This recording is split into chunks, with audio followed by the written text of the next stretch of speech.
From the bustling heart of the metropolis arose a whisper, a rumor of a man unlike any other. He was known only as Silas, a recluse residing in an unassuming abode on the city's fringes. What set him apart? Silas possessed an uncanny ability, a gift that defied the confines of logic and reason. He was a psychic.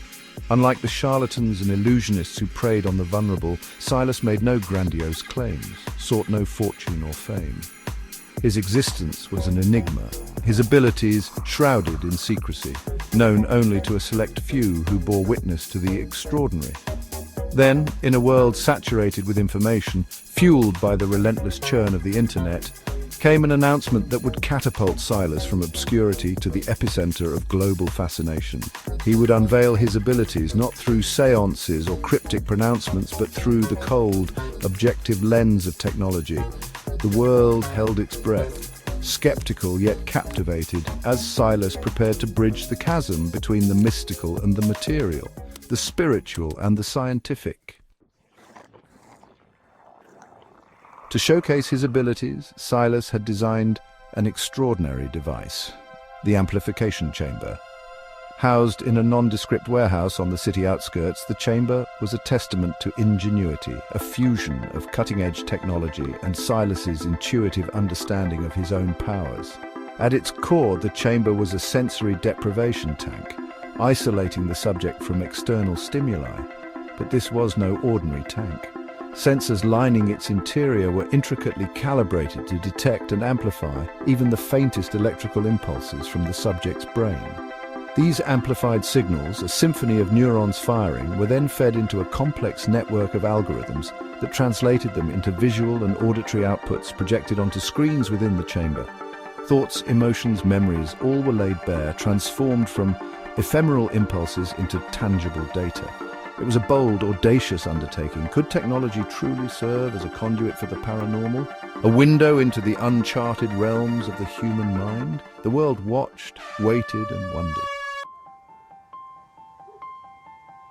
The announcement of Silas's demonstration sent ripples of anticipation across the globe. It wasn't just the allure of the unknown that drew people to him. It was the promise, the desperate hope that resided in his abilities. The sick and the suffering saw in Silas a beacon of hope, a chance for healing where conventional medicine had failed. Families, fractured by loss and longing, yearned for closure, for a moment of connection with those who had passed beyond the veil. Skeptics and cynics scoffed, dismissing Silas as a charlatan preying on the vulnerable, but their voices were drowned out by the clamor of the hopeful, the desperate, the curious.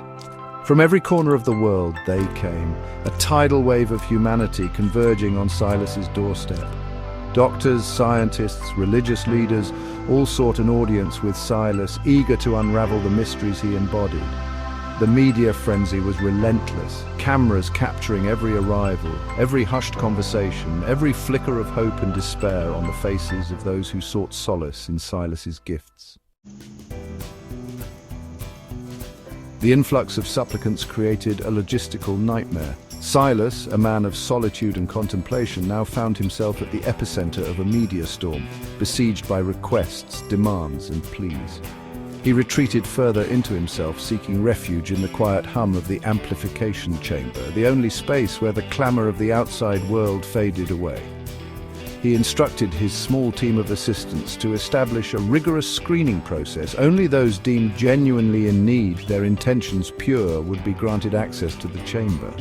The selection criteria were stringent, designed to filter out the curious, the opportunistic, and the fame-seeking. The process was arduous, fraught with tension and disappointment. For every individual granted an audience, countless others were turned away, their pleas unheard, their hopes dashed against the unforgiving walls of Silas's sanctuary. Section 5. Whispers of doubt, echoes of belief. As days turned into weeks, doubts began to surface. Was Silas's silence a sign of his abilities, or was it a calculated tactic to further fuel the hype? The media, hungry for a story, began to question his motives, hinting at deception and manipulation. Rumors swirled through the crowds gathered outside the warehouse. Some claimed to have witnessed miracles firsthand, whispered tales of loved ones reunited, illnesses cured. Others spoke of disappointment, of shattered hopes and unanswered prayers. The scientific community remained skeptical, demanding concrete proof, tangible evidence to support the claims of Silas's abilities. But for those who had witnessed the impossible firsthand, who had felt the touch of the intangible, no scientific explanation could diminish the profound impact of their experience. Section 6. The price of hope, the burden of proof. Silas, acutely aware of the mounting pressure, the weight of expectations pressing down upon him, retreated further into his work. He understood the need for proof, the desire for tangible evidence in a world governed by reason and logic. And yet a part of him resisted the urge to explain, to dissect the mysteries he navigated with such ease. He knew that true understanding could not be forced, that belief, like love, had to be given freely, to reveal the mechanics of his abilities, to break them down into quantifiable data points, risked diminishing their essence, their inherent wonder. And so he toiled away in his sanctuary, refining his technology, seeking the perfect balance between revelation and preservation, between sharing his gift and safeguarding its sanctity. Section 7. Beyond the screen, a world transformed. As weeks turned into months, the initial frenzy surrounding Silas began to subside. The crowds outside the warehouse dwindled, the media circus moved on to the next sensational story. Yet the impact of Silas's presence lingered. A subtle shift in the collective consciousness. People began to question their assumptions about the nature of reality, the limits of human potential, the line between the tangible and the intangible, once seemingly impenetrable, blurred at the edges. The scientific community, initially dismissive, began to explore the implications of Silas's work, launching new research initiatives into the uncharted territories of consciousness and extrasensory perception. The world, it seemed, was ready for a new dialogue, a conversation that acknowledged the mysteries that lay beyond our current understanding. Section 8, the ethical labyrinth, navigating uncharted territory. However, with this newfound awareness came a host of ethical dilemmas.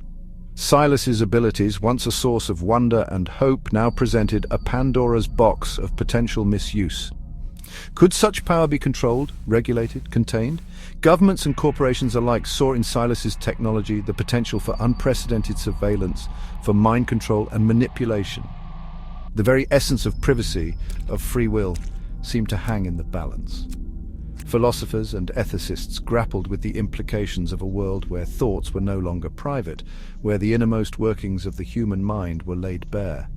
The debate raged on, a stark reminder that every technological advancement, every step forward, brought with it the potential for both progress and peril. Section 9, the enduring mystery, a legacy in the making. Silas, the man who had unwittingly sparked this global upheaval, remained an enigma.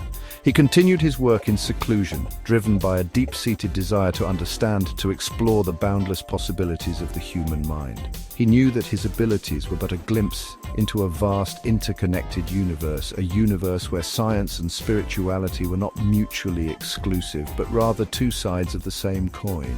And as he delved deeper into the mysteries of consciousness, he realized that the most profound journey was not outward but inward, a journey of self-discovery, of connection to something far greater than ourselves. Silas's legacy, it seemed, would not be defined by technology or spectacle, but by the enduring mystery he embodied, a testament to the boundless potential that lay dormant within us all, waiting to be awakened.